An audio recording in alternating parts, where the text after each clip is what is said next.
this club. I'm not defensive about it.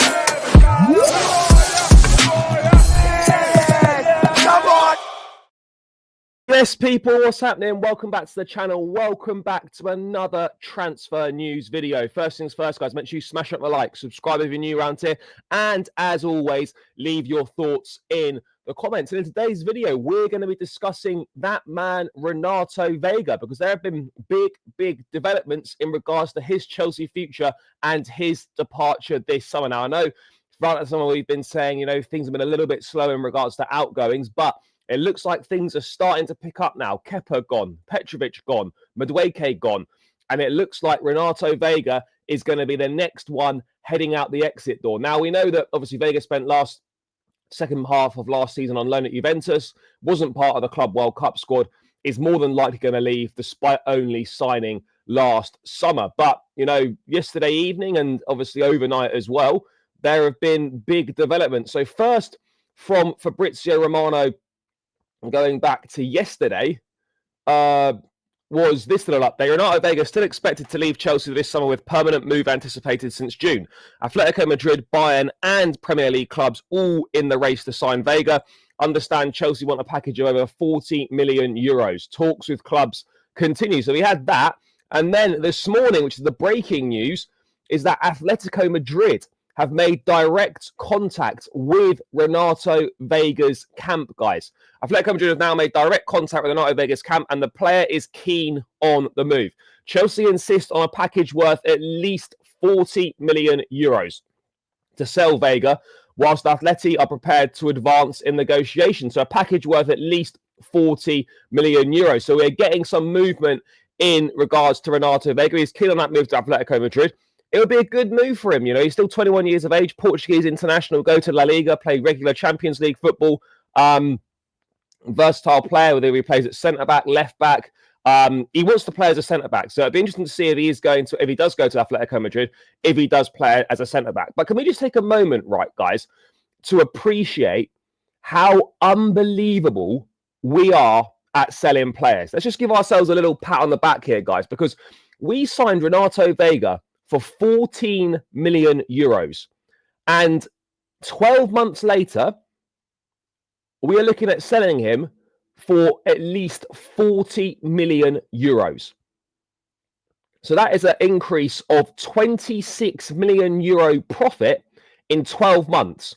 Plus we got £4 or £5 million from Juventus for the loan fee as well. So I know the ownership coming for a lot of criticism. I've criticised them in the past for things that they've got wrong. But one thing that is carried on from the Roman era into this era, we are absolutely outrageous at selling players. Absolutely outrageous. And this would be another phenomenal deal. Look, Veiga's definitely improved, by the way. Portuguese international, Premier League experience, Champions League experience, gone and played in Serie A with Juventus. Definitely improved. But to go from what? 14 million euros up to 40 in 12 months? I'd have been happy just doubling our money.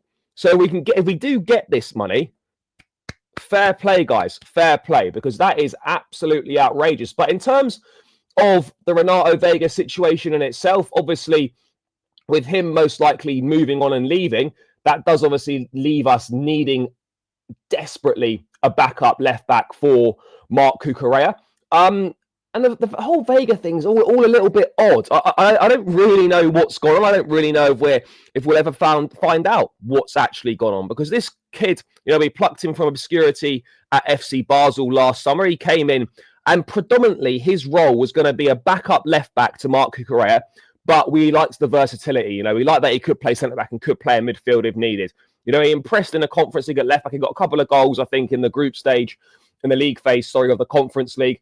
Played a few times in the Premier League as well. And he looks pretty decent. So I don't understand when it came to January that this guy suddenly wanted out to go and play at centre-back. I know he got into the Portuguese squad, made his debut off the back of joining Chelsea, and he was used as a centre-back there.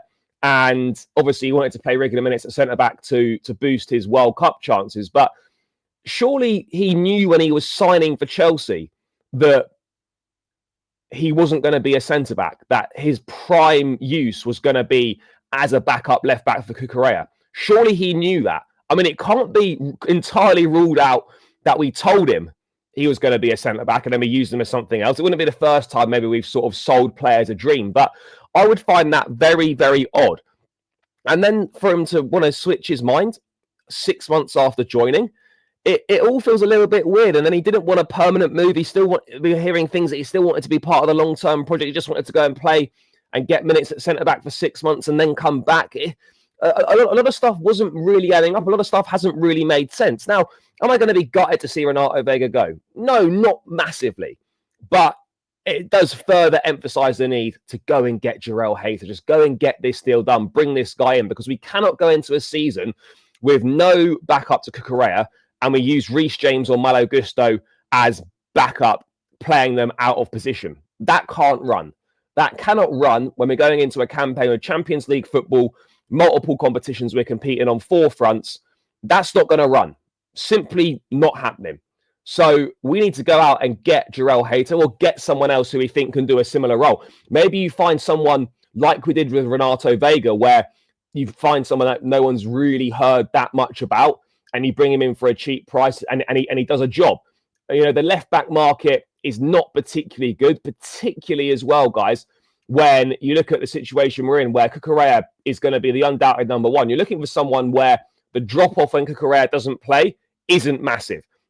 I don't think it was absolute golf in class when Veiga played, but Jarell Hayter would probably be an improvement on Veiga because at least he's actually an out-and-out left-back.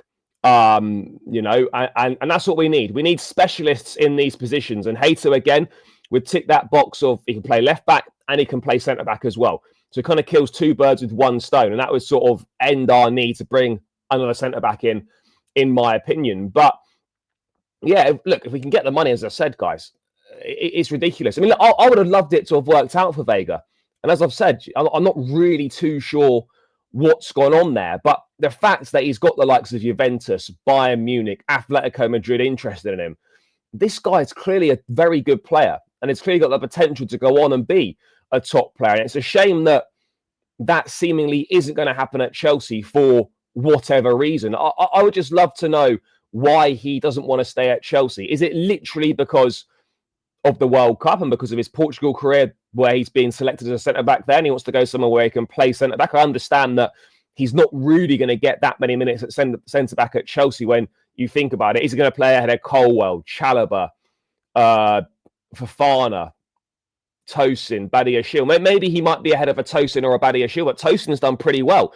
So you couldn't really make a strong case for him being any higher than absolute tops, 3rd in the pecking order of centre-backs at Chelsea, if you were being generous. So I'm not saying this guy's not a good centre-back, but surely there must be more to it than just wanting to play at centre-back. You know, you sign a 7-year contract at Chelsea, you get a massive move from the Swiss league, you become a Portuguese international, you really develop as a player, big step in your career, and it's just all gone wrong. And 6 months later, you wanted out, and 12 months later, you're going to be permanently leaving the football club. I don't know. I just find it a little bit odd, and I just feel there's something missing here. There's something that we don't know about the situation. Whether we'll ever find out the full details, I've got absolutely no idea. But there's definitely something going on that I feel we don't know about, because it just feels like a really strange situation. He'd signed for Chelsea, more than likely knowing how you're going to be used, and then 6 months later deciding you want to leave to be a centre back. Maybe that's down to the player, maybe that's down to the club, maybe it's equal blame on both sides. I don't really know. But overall, look, if we get this money for him, it's fantastic business for the club. Go and reinvest that money, go and use it to bring Jarell Hayter in. But yeah, maybe just leaves a small little sour taste in the mouth and a little bit of a case of a what if with Renato Veiga. But that is the latest, guys. Renato Veiga open to the move to Atletico Madrid, keen on it. Atletico Madrid have made contact with his camp. Chelsea want a package of 40 million euros. Let's see how this one progresses over the coming days and weeks. But guys, that's my thoughts on it. Make sure you smash the like, subscribe if you're new around here, all that good stuff. I'll catch you lot again in another one soon. Up the Chelsea, and we're out. Peace.